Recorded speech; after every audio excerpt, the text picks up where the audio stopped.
Hello everyone, कैसे हो आप लोग। आई होप सब बढ़िया होंगे। आज हम लोग बात करेंगे विटामिन डी के बारे में, मतलब विटामिन डी डेफिशिएंसी के बारे में। तो बहुत ज़्यादा आजकल आपने सुना होगा कि बहुत ज़्यादा कॉमन है कि विटामिन डी की डेफिशिएंसी हो रही है। लोगों को थोड़ा बहुत थकान होती है तो बोलते हैं कि विटामिन डी का एनालिसिस करा लो, विटामिन डी का टेस्ट करवा लो। तो ऐसा क्यों होता है? तो आज हम इसके बारे में बात करेंगे। ऐसे कौन से 7 साइंस हैं, कौन से ऐसे 7 लक्षण हैं या सिम्टम्स हैं जो अगर आपको हैं तो आप प्लीज़ एक बार अपना विटामिन डी का टेस्ट ज़रूर करवाएं। या आपके किसी जान पहचान में किसी को ये प्रॉब्लम आपको बता रहा है तो आप उसको भी बोलिए कि विटामिन डी का टेस्ट करवाएं। सबसे पहले तो मैं बताऊं कि जो विटामिन डी होता है ना, उसको हम सनशाइन विटामिन बोलते हैं क्योंकि वो सन से आता है एंड वो हमारे स्किन के ऊपर बनता है। मतलब हमारी जो स्किन होती है, स्किन बनाती है कैसे, जब उसको अल्ट्रावायलेट रेज मिलती हैं स्किन को, तो स्किन जनरेट करती है विटामिन डी को बॉडी के लिए।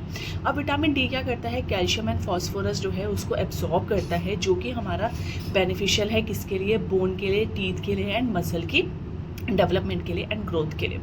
अब इसमें 2 मेन होते हैं जिसमें D2 एंड D3 आता है। जो D3 होता है उसको हम कॉलीकैल्सिफेरॉल कहते हैं, जो सबसे ज़्यादा एक्टिव होता है। तो अगर कोई भी ब्लड टेस्ट कराया जाता है तो उसमें D3 का लेवल ही मेजर किया जाता है, D3 ही चेक किया जाता है। अब अगर बात करें कि नॉर्मल क्या वैल्यू होती है विटामिन डी की आपकी बॉडी के अंदर, तो वो आपकी 30 to 50 नैनोग्राम पर डेसीलीटर होती है। अगर आपका 30 से कम है, लोगों का 5, 6, 8, 9, 15 भी होता है, तो इट मीन्स विटामिन डी की डेफिशिएंसी है वो बहुत ही ज़्यादा है, मतलब बहुत ही ज़्यादा डेफिशिएंसी उनको हो रही है। तो ये इसका एक नॉर्मल रेंज होता है। अब हम बात करते हैं कि सिम्टम्स की, कि क्या लक्षण है जिससे आप पहचान सकते हैं कि शायद आपको विटामिन डी का डेफिशिएंसी हो। तो उसमें फर्स्ट वन आता है वेट गेन। अगर आपको विटामिन डी का डेफिशिएंसी है तो आपका जो वेट लूज़ है वो करने में बहुत ज़्यादा प्रॉब्लम आएगा, क्योंकि विटामिन डी का कम होना इंटरफेयर करता है जो फैट होता है उसके बर्न करने पे। तो विटामिन डी कम है तो फैट बर्न कम होगा, जिसकी वजह से जो वेट है वो लूज़ करने में प्रॉब्लम आता है। नेक्स्ट होता है लेथार्जी। आपको बहुत ज़्यादा फटीग लगता है, बहुत ज़्यादा थकान लगती है, आप कुछ नहीं कर रहे हो, आपको लगेगा कि मैं तो सो भी रहा हूँ, प्रॉपर खाना भी खा रहा हूँ, प्रॉपर रेस्ट भी कर रहा हूँ, सब कुछ कर रहा हूँ, स्टिल मुझे इतना ऐसे लेथार्जी सी लगती है, ऐसा फटीग लगता है, कुछ करने का मन नहीं करता है, मन करता है बस मैं लेटा रहूँ। तो ये भी एक बहुत ही कॉमन सिम्टम है विटामिन डी का। और मैं सही बताऊँ, लेथार्जी ही सबसे ज़्यादा कॉमन सिम्टम होता है विटामिन डी डेफिशिएंसी का सबके अंदर। नेक्स्ट होता है हमारा जैसे कि मूड स्विंग। अब मूड स्विंग क्या है, मान लीजिए आपको आप सही चल रहे हैं, आपके personal life, professional life, family life, everything is perfectly fine, आपकी हेल्थ सब कुछ सही चल रही है, बट आपको अचानक से ना एक सडन डिप आता है इमोशंस में। मतलब आपको बार बार ऐसा लगता है कि आप अचानक से चिड़चिड़े हो जाते हो, अचानक से एक सडन डिप आ जाता है आपके इमोशंस में और आप समझ नहीं पाते हो कि ऐसा क्यों हो रहा है। तो वो भी इसकी वजह से ही होता है। अगर विटामिन डी की डेफिशिएंसी है तो वो बहुत ज़्यादा ऑल्टर करती है आपके मूड को, जिसकी वजह से आपको बहुत ज़्यादा मूड स्विंग्स आते हैं। नेक्स्ट होता है हमारा मसल का वीकनेस होना। तो क्या होता है, विटामिन डी जो है वो बहुत ज़्यादा एसेंशियल है मसल्स की डेवलपमेंट एंड ग्रोथ के लिए।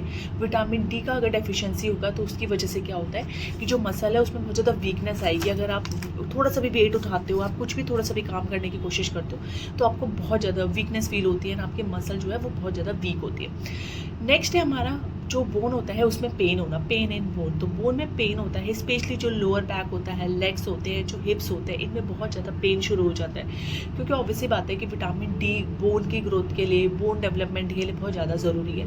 विटामिन डी अगर कम होगा तो बोन में पेन होना तो बहुत ही कॉमन सिम्टम होता है। नेक्स्ट होता है फ्रिक्वेंट इन्फेक्शन आ जाता है, जैसे कि आपको कॉमन कोल्ड्स बहुत ज़्यादा फ्रिक्वेंट आ जाते हैं, आपको बहुत ज़्यादा इन्फेक्शंस बहुत ज़्यादा फ्रिक्वेंट हो रहे हैं। तो क्या होता है, जो विटामिन डी का लेवल कम हो जाता है तो वो इंटरफेयर करता है इम्यूनिटी के साथ, जिसकी वजह से विटामिन सी अगर लो है तो ये सारे इन्फेक्शंस बहुत जल्दी पकड़े जाते हैं, पकड़ने के बाद बहुत ज़्यादा रिकरेंट भी हो जाते हैं। 7 सिम्टम की मैं बात करूँ तो किडनी एंड लीवर का में प्रॉब्लम करता है, इशू करता है। जो किडनी लीवर फंक्शंस हैं उसमें ऑल्टर करता है, उसमें प्रॉब्लम करता है। तो ये 7 साइंस हैं जो अगर विटामिन डी, अगर आपको किसी को भी ये 7 में से कोई भी साइन है, 1, 2 या 3 कोई भी है, या कोई कॉम्प्लेक्स साइंस है, तो विटामिन डी का टेस्ट जरूर करवाएं। अब बात करते हैं कि इसको लेना कैसे है। सबसे पहले तो सबसे बड़ा सोर्स है धूप। अब धूप आप सोचोगे कि कितना हमको धूप लेना है, तो देखिए धूप डिपेंड करता है गोरे एंड थोड़ा जो डार्क कलर होता है उसके ऊपर। जो गोरे लोग होते हैं उनमें जो हमारा मेलाटोनिन जो हमारा होता है वो कम होता है, तो वो 15 मिनट धूप लेंगे तो सफिशेंट है। वहीं अगर जो थोड़ा डार्क कॉम्प्लेक्स के लोग होते हैं उनमें मेलाटोनिन है वो थोड़ा ज़्यादा होता है, तो उनको कम से कम 1 आवर तक लेना है। बट प्रॉब्लम क्या है, हम लोग आजकल बाहर निकलते हैं, कपड़े पहन लेंगे, पूरा सन ग्लासेस लगा लेंगे, मास्क लगा लेंगे, ऊपर से सब कुछ ओढ़ लेते हैं, सनस्क्रीन लगा लेते हैं, जिसकी वजह से जो डायरेक्ट एक्सपोजर होना चाहिए हमें विटामिन डी के लिए सन रेज का, अल्ट्रा वायलेट रेज का, वो नहीं हो पाता है। इसलिए आजकल इंडियन पॉपुलेशन में 70 to 80% लोगों को विटामिन डी की डेफिशिएंसी हो रहा है, क्योंकि आप कहीं भी जाते हो आप सनस्क्रीन लगा लेते हो, अपने आप को पूरा कवर कर लेते हो, आप कोई भी बॉडी पार्ट नहीं छोड़ते हो जहाँ पे अल्ट्रा वायलेट रेज का एक्सपोजर हो। तो प्लीज़ इस चीज़ का आप थोड़ा सा ध्यान रखिए। नेक्स्ट होता है कि इसमें आजकल कैप्सूल्स बहुत आ रहे हैं और सेशेस भी आ रहे हैं विटामिन डी के, जो आपको वीक में एक बार लेना होता है। 4 वीक्स तक आप पर वीक एक बार लेते हो और सेम डे सेम टाइम पर लेते हो। जैसे कि आप मान लीजिए आज मंडे है तो आप आज एक सैशे लोगे तो नेक्स्ट जो वीक आता है उसमें सेम जाके आप सैशे लेते हो। तो ये अराउंड बात करें तो आप वीकली लेते हो। अगर इसमें इंजेक्शंस भी आते हैं तो ये डिपेंड करता है डोज के ऊपर। जैसे 60,000 इंटरनेशनल यूनिट आ गया या 400 to 500 इंटरनेशनल यूनिट आ गया, तो आप कौन सा ले रहे हो। अगर आप कम का ले रहे हो तो आप पर वीक लेते हो, और अगर आप इंजेक्शन ले लेते हो डायरेक्ट एक बार में 60,000 का इंटरनेशनल यूनिट का, तो आप वो पूरे मंथ को कवर कर देता है, तो वो एक ही सफिशेंट होता है। अब मैं आपको बताऊं कि अगर आपको वीकनेस लग रहा है, किसी भी काम आप रेस्ट ले रहे हो, खाना पीना खा रहे हो, सब कुछ खा रहे हो, फिर भी आपको अगर वीकनेस बहुत ज़्यादा फील हो रहा है, तो प्लीज़ विटामिन डी का टेस्ट आप ज़रूर करवाना जाके।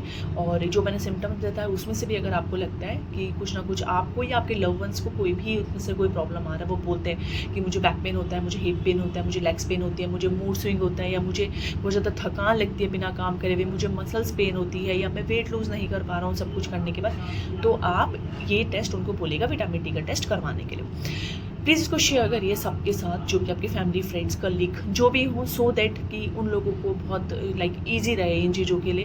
क्योंकि क्या होता है ना, कभी कभी लोग समझ नहीं पाते हैं, इस चीज़ को थोड़ा सा नेग्लेक्ट कर देते हैं डे रूटीन में कि भाई हमारी वर्क लाइफ हैम्पर हो जाएगी, पर्सनल लाइफ हैम्पर हो जाएगी, तो वो उतना हेल्थ पे ध्यान नहीं देते। तो इसको प्लीज़ शेयर करिए। इससे रिलेटेड कोई भी आप क्वेरी हो आप नीचे पूछ सकते हैं मेरे से।